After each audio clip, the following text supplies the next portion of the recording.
Banderacon, Captain's Log, Control. Now, this is a game that, again, I'm not going to guess at where it came out. I'm not going to Google it right now because I'm in the middle of doing this, but Control was a game that came out sometime during, I think, the PS4 era, and I vaguely remember the various magazines at the time, yes, because information used to come in magazines with paper and whatnot. They were literally jizzing handfuls over this game. And at the time, I was fairly indifferent. I thought it was just going to be another overhyped Crisis-esque tech demo that wasn't really all that much fun. Now, fast forward a few years later, it was on Steam for quite some time. And I had listened several times to, again, Noah Caldwell-Gervais. If you're listening, I love you. Please visit. He had done one of his 3-something-hour reviews of the game and had painted a rather wonderful picture of this almost Twin Peaks-esque level of mystery and wonderment. And I picked it up for myself when it was cheap.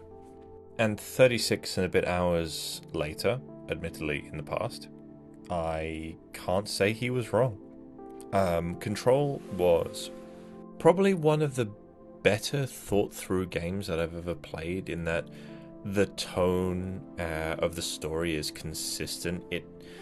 The idea, without spoiling it too much, is that you are somebody who has, through reasons they haven't quite yet figured out, and there's a story plot point in there alone, has broken into some kind of all-controlling government agency. I think it's the Bureau of Control, looking for their brother. And then shit goes sideways real fast in the way that it does. And it does so in the most wonderfully non-Euclidean way. And you're thrust into this massive,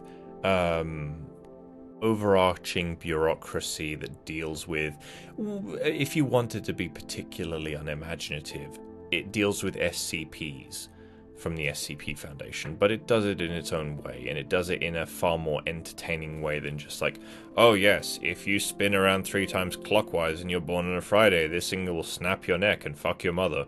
No, this deals with things beyond our understanding, from realities that we cannot comprehend, yet that are eager to comprehend us, and in some way we have a way of dealing with. And it does so in a way that, maybe because I'm old, but mentally I find pleasing. The offices of the Bureau of Control are littered with analog phones and copiers and printers and all sorts of other stuff. And it's all explained in-game in a fantastic fashion. But that really is just set dressing for the game as a whole. The game has probably one of the best and most gradual and natural difficulty curves that I've ever seen. You start off, and again, trying to minimize spoilers because I really do think you should go and play it. It starts off with you just having effectively a projectile and a melee attack. And from there, you build on it. You gain a shield, you gain the ability, I can't remember if you gain or if you start with it, but the ability to maneuver short distances via air travel, do a little dash. The ability to possess enemies, and just you upgrade your ranged attack, as it were. Again, not going to spoil it. And it all feels good. It all feels natural and perfect, and I love it. The few times in the game, and not even really towards the end game, but towards the challenge dungeons, where I felt like I was really being hammered out, it felt good. It felt natural. At no point in the game did I feel like I was being penalized for some X factor, or that they were unfairly ramping the difficulty on me. I felt at some point that I needed to stop doing what I was doing, go, progress the game, get a few more levels, pick up some additions to my weapon, the sidearm, and come back. And at no point it felt like they were just... it didn't feel like, I guess, Borderlands would be, where they just give one enemy 500% more HP and ramp up the damage and put a little skull next to him, pretend like it's a fair challenge. No, it felt like I was facing the same people I normally did, in quantities that I wasn't ready for, and that I just needed to go out, do some more, come back stronger with more abilities. I know I'm treading ground here, but it just felt good, okay? Very few games have that kind of excellent pacing. One of the things I'm going to cover at some point is the Shadow of War and Shadow of Mordor games, where it kind of felt like you were invincible until you faced one orc boss who was just absolutely unfucking killable unless you used one particular ability, which usually involves summoning something. I'm going to cover that in a bit, don't you worry, darlings. But this game also had it hit a soft spot because, as far as I'm aware, it had the Alan Wake DLC, which I did play, and it shares, and is apparently it's canon that it exists in the same universe as the Alan Wake games, which, barring I think it's American Nightmare, I love Alan Wake.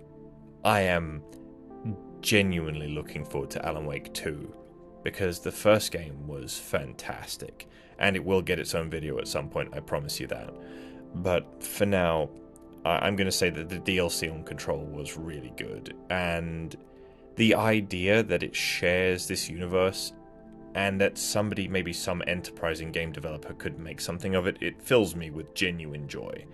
Amongst this sea of Assassin's Creed pay for shit to win and hand-holdy bullshit, the idea that there's some games made by people who understand what makes games fun, it just makes me happy on a visceral level. And again, if you want to see this game explained at its best, go and watch Noah Caldwell Gervais. He really is just the master of the craft, and yeah. So today's assignment, if you're up for it, tell me in the comments what game has touched you, maybe because you enjoyed it, or maybe because it reminded you of something that you liked. I would like to hear it. It's kind of empty here, just speaking on a microphone somewhere. Anyway, bye.